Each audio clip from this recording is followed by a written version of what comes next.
ఇక ఉపవాచకంలో అరణ్యకాండం గురించిలో ఇక్కడ ఇట్లా పారాగ్రాఫ్ ఇచ్చి పేరా చదివి 5 ప్రశ్నలు జవాబులు రాయండి అని ఇట్లా మనకు ఈ పారాగ్రాఫ్ మీద ఇట్లా ప్రశ్నలు ఇచ్చే అవకాశం కూడా ఉంటుంది.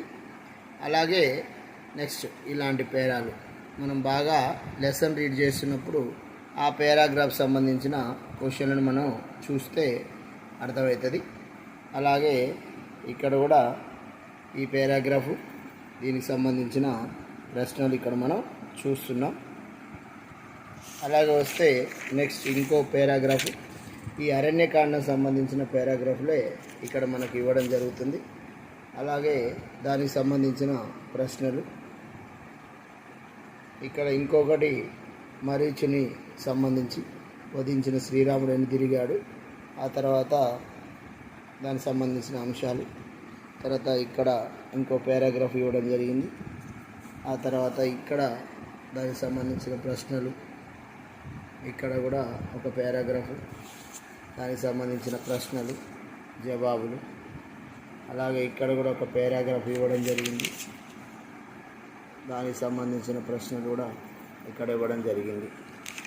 నెక్స్ట్ ఇక్కడ ఫస్ట్ క్వశ్చన్ వస్తే అహల్య కబంధుల శాప విముక్తులను గురించి సొంత మాటలో రాయండి అని, అన్న పట్ల భరతుని గల భక్తి భావాన్ని గురించి వివరించని ప్రశ్న. కానీ ఇక్కడ మనం మోస్ట్ ఇంపార్టెంట్గా చెప్పుకుంటే సీతారాముల దండకారణ్యవాస వృత్తాంతాన్ని తెలపండి. సీతారాములు పంచవటి చేరిన వృత్తాంతం.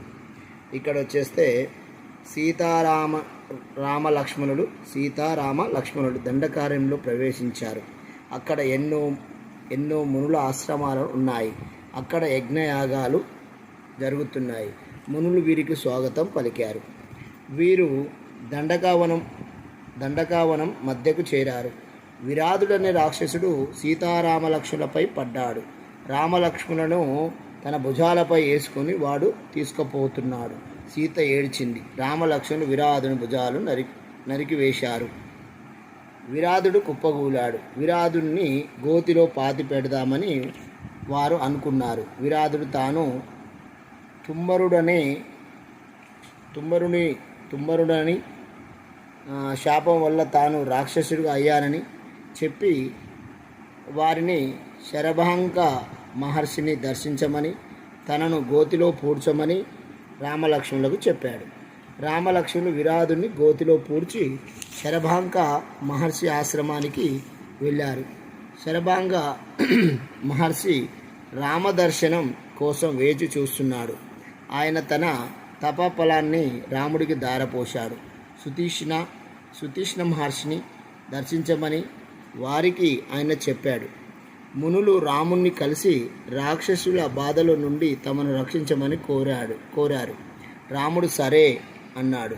సీతారామలక్ష్మణులు సుతీష్ణ మహర్షిని దర్శించారు. ఆయన రామదర్శనం కోసం ఎదురు చూస్తున్నాడు. ఆ మహర్షి తన తపస్సును రామునికి దారపోశాడు. ఈ విధంగా దండకారణ్యంలోని మునులు ఆశ్రమాలను దర్శిస్తూ సీతారామలక్ష్మణులు 10 సంవత్సరాలు వనవాసం చేశారు.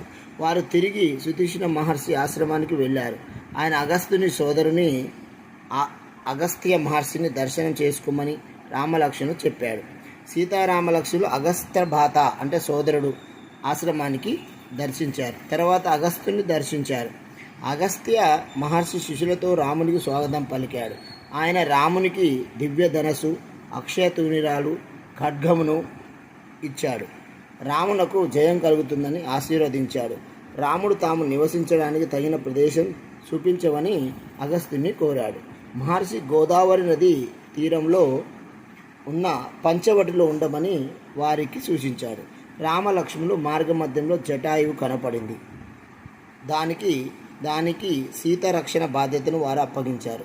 పంచవటిలో ఆశ్రమం నిర్మించుకొని వారు అక్కడ నివసించారు. ఈ విధంగా పంచవటికి చేరిన వృత్తాంతం అనేది మనం చెప్పుకోవచ్చు.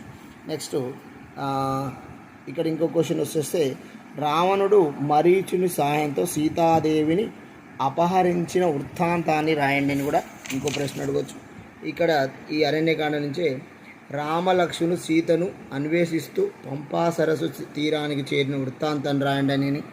నెక్స్ట్, సీతారామ లక్ష్మణులు అడవిలో ప్రవేశించిన ఎన్ని సంవత్సరాలకు సుతీష్ణ మహర్షి ఆశ్రమానికి వెళ్ళారు, ఆ సంవత్సరాలు ఏమైంది. తర్వాత సీతాపరణ ఎవరు అవకాశం కల్పించారో విశ్లేషించండి. రామలక్ష్మణులు కౌచ అరణ్యానికి ఎందుకు చేరారు, అక్కడ ఏం జరిగింది అనేది ఈ అరణ్యకాండంలో మనం ఇక్కడ వరకు చూడడం అనేది జరుగుతుంది. ఇది సంబంధించిన అంశాలు.